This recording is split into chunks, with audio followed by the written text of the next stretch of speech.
in good shape. That's about the fuel number that you normally get. So I think everyone else is rolling the dice a little bit. We saw so much. He runs real. Oh, there's a car. Oh, that's. Oh, no! That was just the worst luck. I can't believe it. Skiing slow. I thought there was something wrong with the car door. So he's seen the car spin, and the car just drove right into him. Well, that was tough. Remember, Mike was on cold tires too, so the car's not going to react as quickly as he wanted it to, even if he decided. But he'd committed there to the inside, and then suddenly BMW just drives right into it. It's actually the 65 of Brown behind the wheel. So the sister car to the Coombs Mosing machine. It is still the same team, Race Epic Murillo Racing. And Kevin Doran cannot believe his luck when they were poised for a potential victory. He says, are you kidding me? Nutzt dann Gewisser die Möglichkeit aus, sich dort in Szene zu setzen. Und Jason Krämer wird einen Nuller schreiben. Und der hat richtig Dusel gehabt. Ausgangs der Mercedes Arena, kurzer Feindkontakt mit einem der beiden Lotus-Fahrzeuge. Das Fahrzeug stieg auf.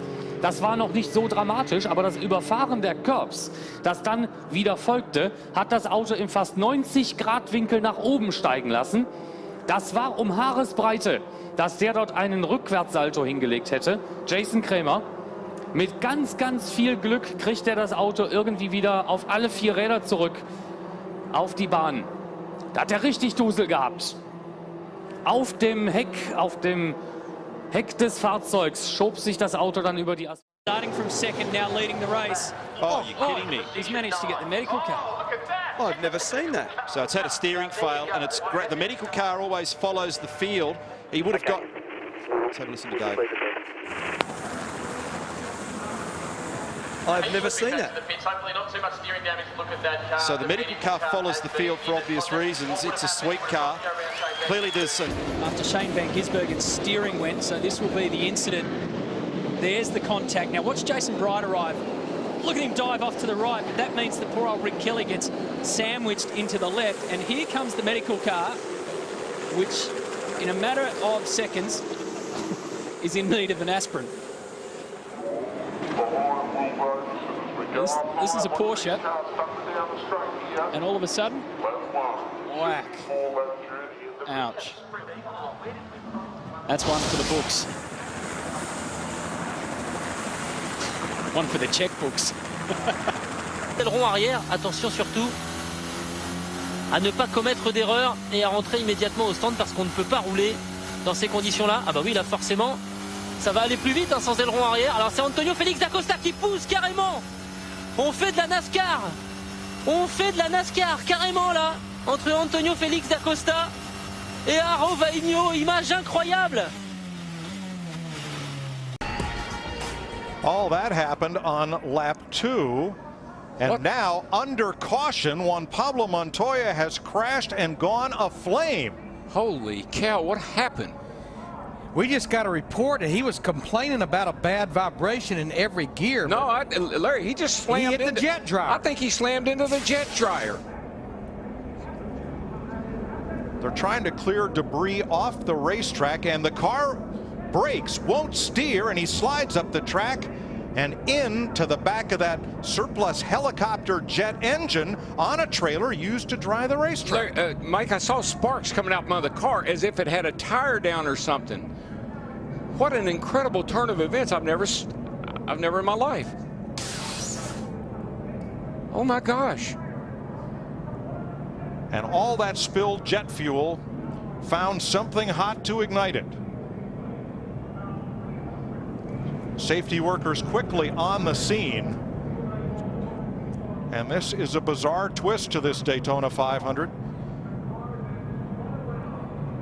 More fire trucks going to the scene.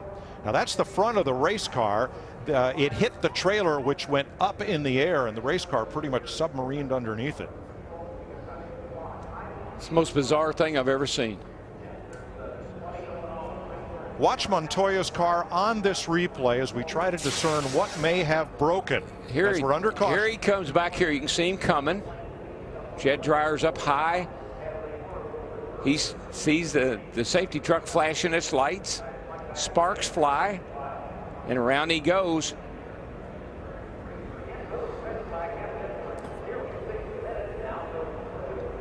Here's a different angle. See the safety trucks up top? Wow. I mean, it just exploded. When they hit it, it just exploded.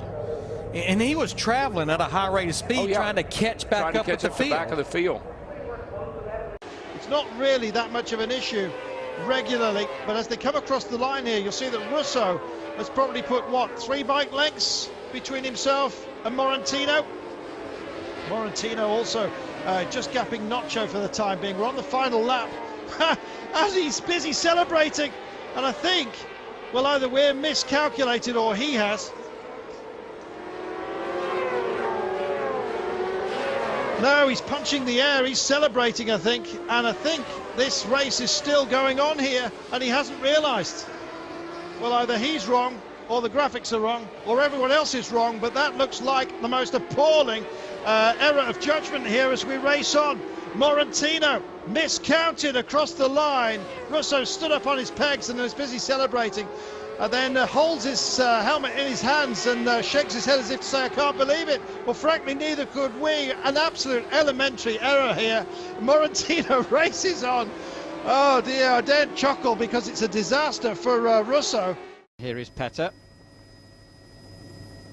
And that, Julian, is not the way he wanted to start the day. That's a bizarre incident. That's it, and he comes to a sudden halt against the electric pole, which is fall down. Oh, my word. Well, the good news is there that none of the spectators were injured, Julian, but it was bad news for Solberg. That's it, he just seemed to run wide, didn't he? Here it is from the in-car. That's that corner Jari went wide on, down into the ditch. Through. He's now powering through it to try and not lose momentum, and he's just gone straight across the stage without realising it and straight into the pole. That is someone's shoe. And then here comes Danica, and bam, drop kicks it. And here's Danica's radio. That I hit. Okay. See that? Window gets open because she carried too much speed into the corner. She was able to hold on to the spot, though, and it looks like there's no serious damage. Something's wrong with my steering. Yeah, she is becoming preoccupied with things. I know this may sound silly, but we didn't have this issue until the shoe went up underneath the car when she hit it. I don't see how that could have affected the steering. Marty, I've hit everything there is to hit in this sport. I've never hit a shoe. Yeah. And I'd love to play off experience, but I can't honestly say, like, I mean, I don't know what to tell you. It's a very, very unusual set of circumstances. Now let's see who can start. Go! Brilliant! Davey beats his wheel to wheel with Travis Pastrana, and Andy Scott goes to second. Oh no! This has never been seen before. Who can get it going? There is David Higgins. David Higgins, but we've had a red flag, so they're going to restart. Jen, I didn't have that one in the script. Here it is again in replay. This will give us the explanation. Oh, he's had to lock it all up to not end up turning Will around. He gave him a bump. Nice job. Look at that. He had it in first gear. He just rotated it like a go-kart. Beautiful driving. Beautiful driving. Have a look at this.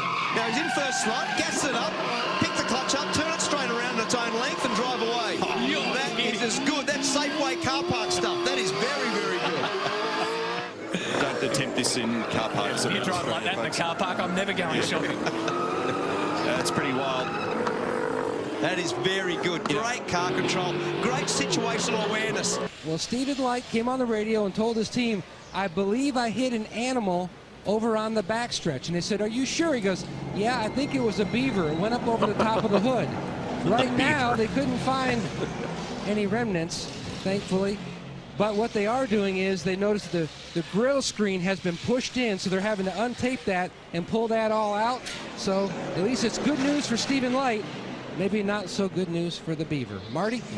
Well, Matt, I can confirm Martin Truex Jr., the man who was behind him when that happened, he said it was a groundhog that flew up into the sky. And he swerved to miss it, scraped the wall just a little bit.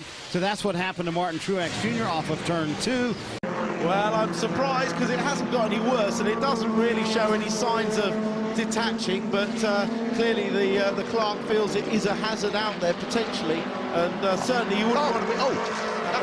Who was that? Somebody's gone short, somebody's gone across. It's Shedden, and the wings come off now anyway. The wing has come off anyway, so he might as well carry on, and they might withdraw the black and orange. Well, do they? Oh, yeah, that's an interesting call. Do you stay out there now, or no, what? He should definitely stay out there. There's no hazard there at all. The car, I mean, it's perfectly broken off. No hazard at all.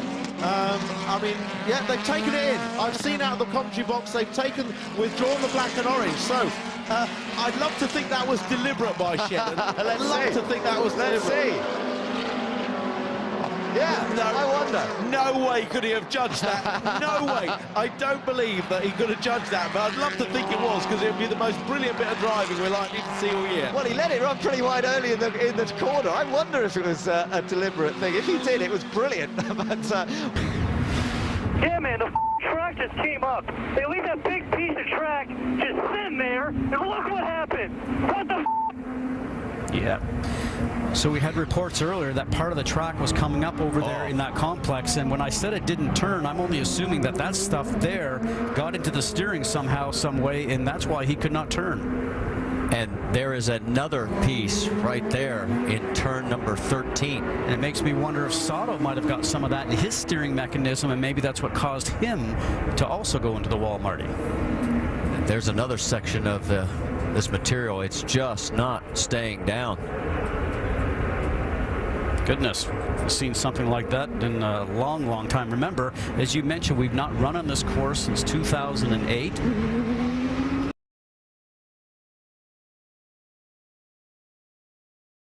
I'm not going to let you get out of here without giving me. I knew this was coming. Without giving me a Kimi Räikkönen. I forgot about that. Yeah, you blew us off when we asked you. We were all primed for it. We had the satellite interview all hooked up. You wanted the Dario impression, though, wasn't it? I don't know that we were specific. I think we just told you to give us one. Because I had the Dario and the Elio in that GoDaddy video that I did, and I think, well, either way. Yeah.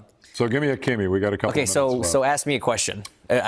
Pretend that I'm Kimi Räikkönen. I mean, like post-race. Kimi, we're all very eager to know, is it true that you're going to be moving to Ferrari in the near future?